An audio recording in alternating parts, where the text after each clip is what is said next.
İbrahim toyuna gelse Esen. Esen gel aşır. Kimge aşırsın? Biroga aşırıp koysun. Mağar ana. Mağar. Gel. Özünü. Rahmat. Nurmamed'e özünüzü alın. Bol diye turup durma ya azdır dua kılavuz. Bol. Palvan aman bolsun tuğanda biraz hızlı oturaylı. Şair palvan aman bolsun barakelde. Bugün kalabalıktın baş manyesi taştagan palvan. Bugün kalabalıktın hafta unasına taştagan palvan. Bugün kalabalıktın lideri.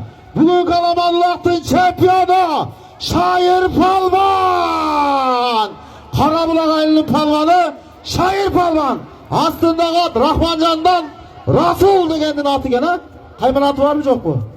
Karacal. Rahmancan'dan Rasul Mirza'nın Karacal degen atı benen Şair palvan. Hafta ona. Koça palvan. Tuğanlar, aksakallar, gel palvanlar.